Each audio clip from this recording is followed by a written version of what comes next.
Hey historias que nacen en susurros, que cruzan generations como cicatrices invisibles, y otros que irrumpen como un grito imposible de ignorar. Esta es una de ellas. Bienvenidos a un storyteller donde la narrativa no se cuenta, se honra, se revela y se siente.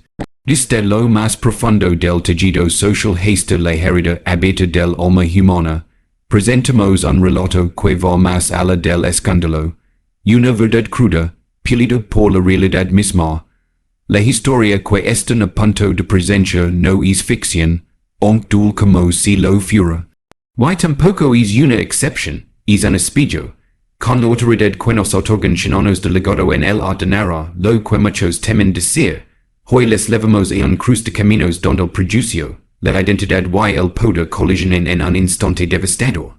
Y revelador, el punto cero, una acera cualquiera, una mujer negra, un oficial blanco, una redilla, una placa.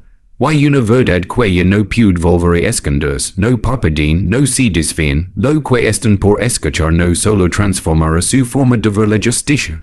También les desafiará preguntas, que haría yo si el uniforme que me protege, ya se convierte en la amenaza. Esta es más que una historia, es un lamado, y empieza ahora. Tamara Ellis nunca pensó que ese tad común en Atlanta se convertiría en una cicatriz indeleble en su historia. Había salido del trabajo temprano, el peso de las investigaciones que dirigía como agente del FBI quedaba atrás por unas horas. Su atuendo, un impecable traje azul marino entalado, y zapatos bojos de cuero negro reflejaba su temple meticuloso. Caminaba con la compostura de quien conoce su poder, pero no necesita exhibirlo. Aparcó su coche en la avenida principal y se dirigió hacia una tienda de electrónica para recoger un pedido. El sol comenzó a caer, proyectando sombras largas sobre la acera. A pocos metros en una patrulla estacionada en doble fila, los ojos del oficial Dean Ryle, and la siguieron con una mezcla de sospecha y fastidio. No era el color del traje lo que le incomodaba. Era el color de su piel, la postura recta, la mirada que no esquivaba nada ni a nadie. Ryle tenía 22 años en la fuerza. Tiempo suficiente para perfeccionar un código no escrito que dictaba quien era digno de caminar libremente por ciertos barrios. Cuando vaya a Tamara, su instinto es moldado por años de prejuicio disfrazado de experiencia. Se activó. Encendió la sirena brevemente, bajó de la patrulla con mano en el cinturón y pasos marcados por la convicción errada de tener la razón. Señorita, necesito que se identifique. Ahora, la voz no era una petición, era una condena. Tamara se detuvo, miró directamente a los ojos del oficial y preguntó con voz clara, ¿cuál es la razón de la detención? Esa pregunta tan legal, tan lógica, tan humana desató el caos. Para Ryle, and no responde significaba perder el control, y él nunca lo perdía, apretó los dientes, dio un paso más, le dije que se identifique. El silencio de Tamara fue su último acto de fe en la posibilidad de razonar. El sonido del golpe fue seco, violento. La cabeza de Tamara impactó contra el capó del coche con una fuerza que rompió la tarde en 1000 fragmentos. El mundo se tornó borroso mientras sentía la presión del brazo del oficial contra su espalda. Algunos pitones frenaron sus pasos, un par de células se alzaron. Tamara no loro, no gritó, solo respiró hondo, clavando sus ojos en la pintura metálica, esperando no perder el sentido. Mientras el dolor palpitaba, alcanzó con dificultad el borde interior de su chaqueta. Entre sus dedos, la placa del FBI brilló tenuemente. Revisa mi chaqueta, dijo con voz ronca. El oficial, ondeando, introdujo la mano. El cambio en su rostro fue inmediato. Los dedos temblaron. Los ojos se abrieron como si acabara de despertar de un delirio. En sus manos, el emblema dorado del Bureau Federal pesa más que el arma que llevaba al cinto. El silencio de los testigos fue reemplazado por una olada de susurros. Uno gritó, «Es del FBI imbécil», otro grabó más de cerca, rail and retrocedio, el mundo lo había atrapado en su peor momento, y no había salida, Tamara se incorporó lentamente, la sangre le resbalaba por la sella, pero sus ojos no temblaban. On era agent, on era humana, pero sobre todo, on era negra. Y en ese momento, ninguna placa del mundo la protegía del dolor de saber sospechosa por existir. La violencia no siempre comienza con un golpe. A veces nace en la mirada, en la forma en que alguien te observa como si fueras una amenaza antes de que pronuncies una palabra. Tamara ya había sentido ese juicio incontable veces en su vida, pero pocas con la intensidad con la que se lo arrojó Ryland. Cuando sus manos la sujetaron por la espalda, no lo hizo como un agente cumpliendo un deber, lo hizo como un hombre convencido de su superioridad. Con fuerza innecesaria la empujó contra el cuerpo. Tamara cayó de frente, sin equilibrio, como si la ciudad entera decidiera ignorar su humanidad durante un instante brutal. Sintió el calor del metal quemando la piel de la mejilla. El zumbido del tráfico de leyendos bajó la presión de su respiración contenida. Intentó hablar, pero la voz se ahogaba bajo el peso de la humillación. Rail, en le inmovilizó con la rodilla, revisando su bolso como si se tratara de una delincuente cualquiera. La escena, a plena luz del día, transcurrió entre una multitud muda, testigo de la violencia que tantos prefieren negar. Una mujer negra siendo sometida en público por un oficial blanco, sin razón, sin dignidad. Cada segundo se extendía con la crudeza de una eternidad. Un niño de unos 9 años tomado de la mano de su madre, preguntó con la voz temblorosa, ¿qué hizo la señora? Su madre no respondió. Apretó su mano más fuerte. El niño no lo sabía aún, pero esa imagen se quedaría con él por años. La imagen de una mujer que percha a su tía, a su maestra, a su vecina, siendo reducida a sospechosa sin una sola prueba, sin un solo motivo. Solo su color, solo su silencio. Tamara sabía que cualquier resistencia sería interpretada como agresión.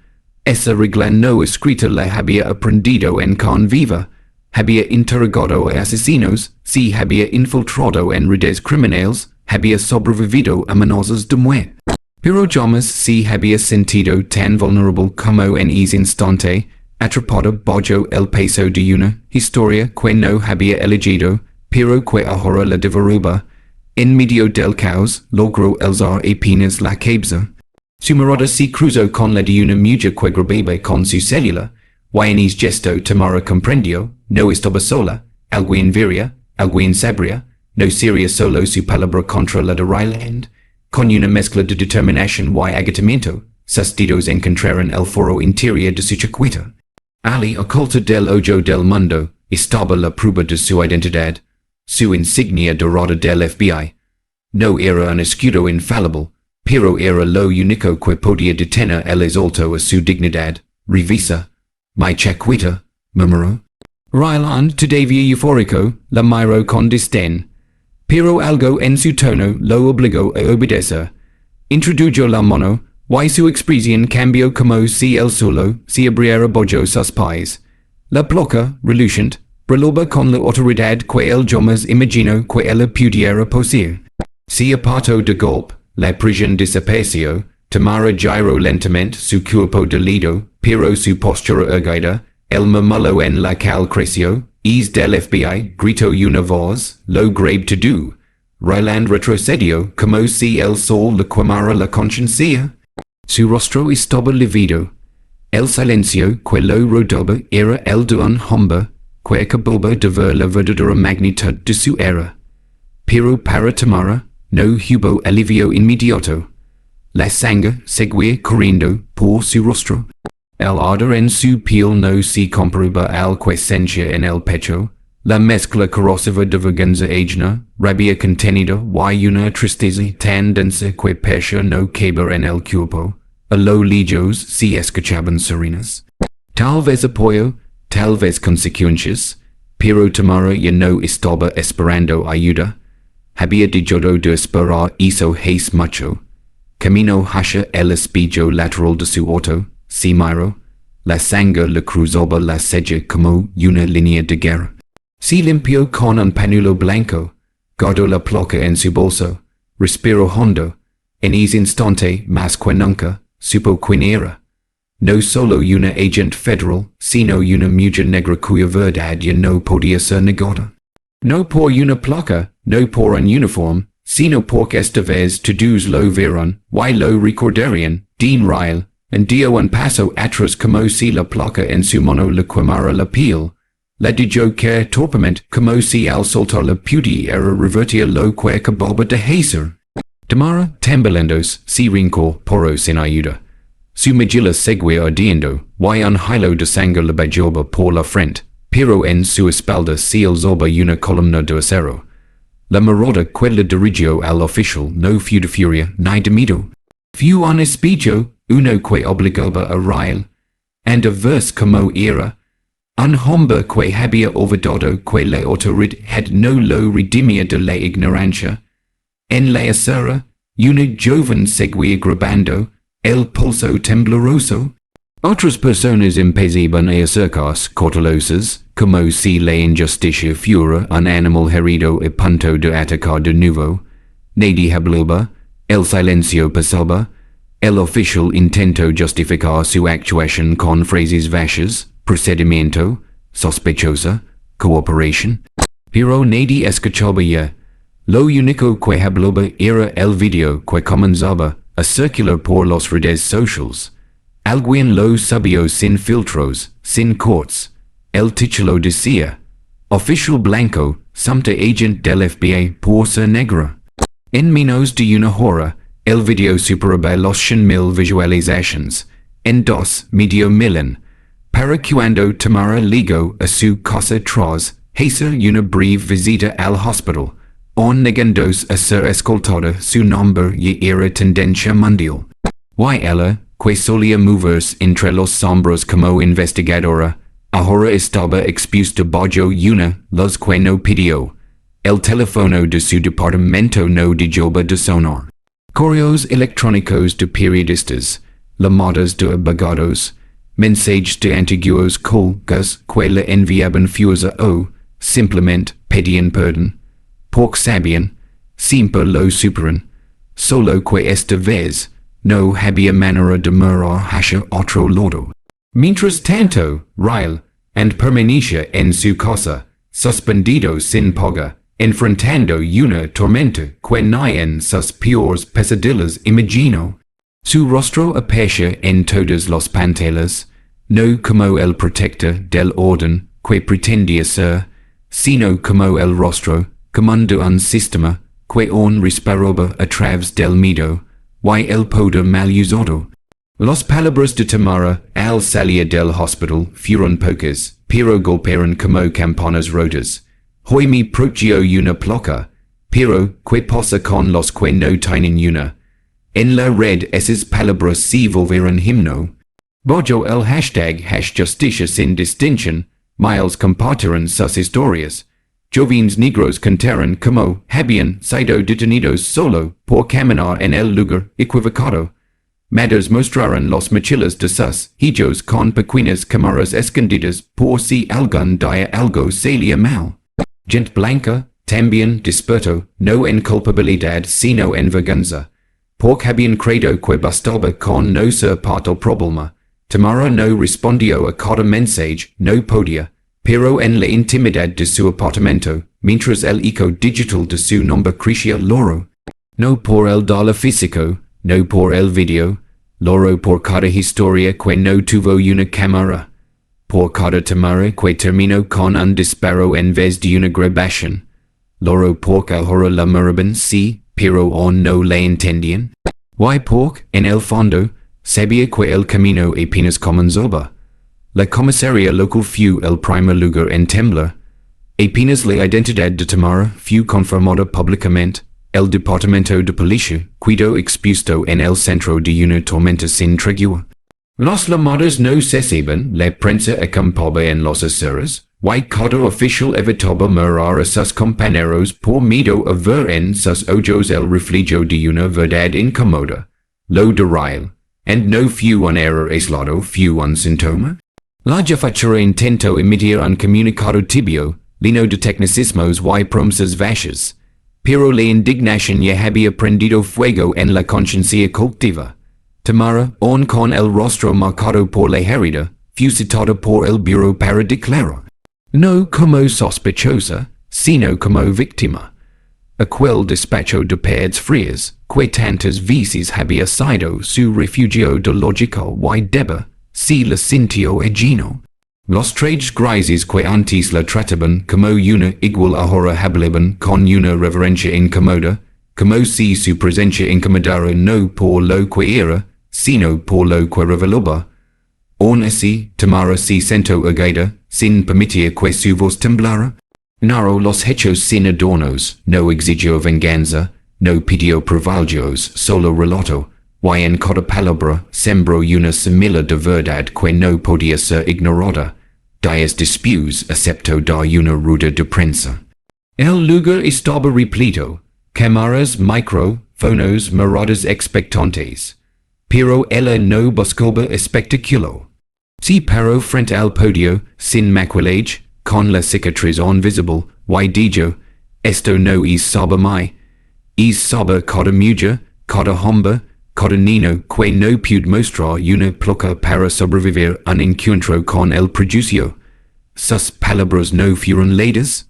Nacieron de la herida, y al decirlas el silencio en la sala se convirtió en un altar. Algunos periodistas bajaron las cámaras, otros lo eran habitualmente, nadie aplaudió, no por falta de cuidado, sino porque el respeto no se grita. Se contiene el juicio ligo, real, en fue la modo a responder. En la sala, su expresión no era arrogante.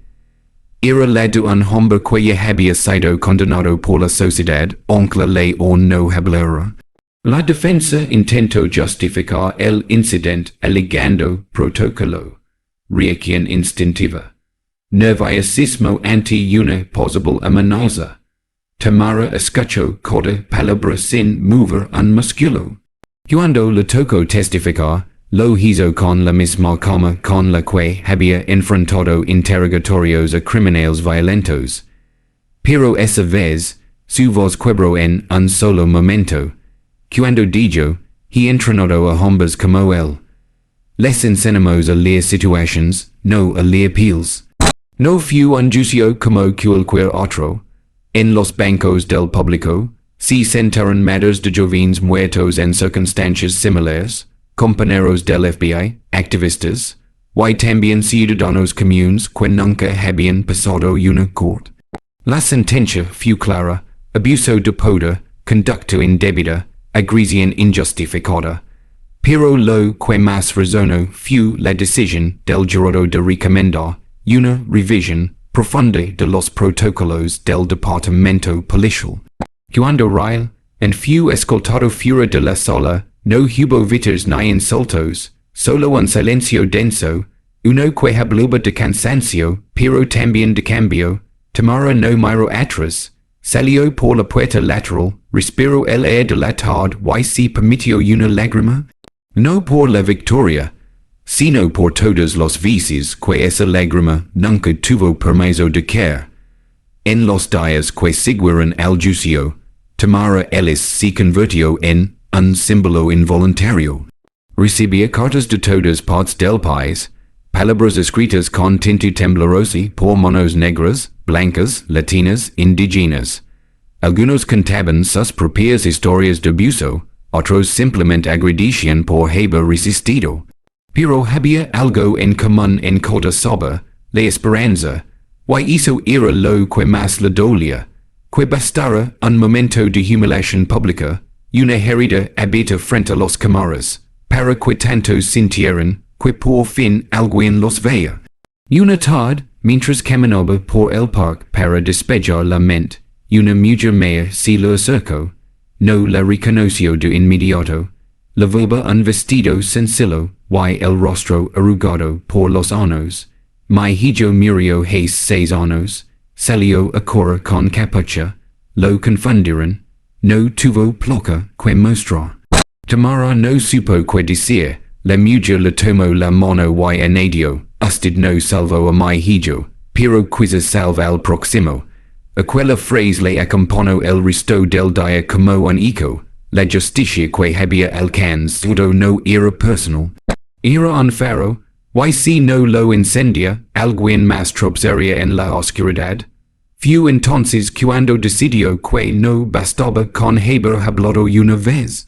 Participó en foros, fundó una iniciativa que exige formación antirracista obligatoria en todas las academias policiales del país, y, con la ayuda de antiguos colegas, impulsó un sistema de vigilancia civil independiente sobre la conducta policial. Lo lomo project inspirado en la palabra francesa para procha, y proyecto, no como salvación, sino como promesa. Pero el cambio real, Tamara lo sintió la tarde que regresó al mismo barrio donde ocurrió todo. Iba caminando por la misma acera, esta vez sin miedo, sin sombra. Los niños jugaban cerca, algunos la señalaron. Una adolescente se le acercó con un cuaderno en la mano. ¿Puede firmármelo? Quiero ser como usted. Tamara sonrió por primera vez en semanas.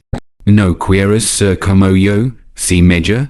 Mientras el sol caía sobre los tecos de la ciudad, se detuvo frente al lugar exacto donde Rail, and le detuvo. Era solo un rincón más de la cal, sin marcas, sin placas conmemorativas. Pero para Tamara era sagrado, hoy había sido reducida, hoy había sido vista, y hoy sin planearlo, había comenzado algo que iba más allá de ella. Cerró los ojos un momento, no pidió perdón al aire, no pidió venganza. Solo hizo una promesa silenciosa, nunca más invisibles. Esa noche, al publicar una nueva reflexión en su red bajo el nombre de un storyteller, escribió: no me define lo que me hicieron, sino lo que hice después. En cuestión de minutos, los comentarios estelaron. Juntos compartieron, no solo la historia, sino lo que despertó en ellos, los lágrimas, la rabia, la necesidad de hablar. No todos sabían escribir, pero todos sabían sentir. Y hoy estaba la victoria más profunda, no en la queda de un oficial, sino en la voz cautiva que, al fin, se atrevía a no calar más. Si alguna parte de esta historia te estremeció, si sentiste un nudo en la garganta o un fuego en el pecho, entonces ya formas parte de algo más grande. Aquí, en un storyteller, no solo contamos historias, despertamos conciencias, honramos voces que otros calaron, y tejimos verdades que resisten el olvido. Si esta narrativa te tocó, de me gusta, para que el eco de esta voz siga creciendo, comparte este relato con alguien que necesite escucharlo hoy. Y saber todo, suscribite para que nunca te pierdas las historias que el mundo necesita oír, una verdad a la vez. Porque aquí no termina. Aquí es donde comienza el cambio. Gracias por sentirlo con nosotros. Nos vemos en la próxima historia.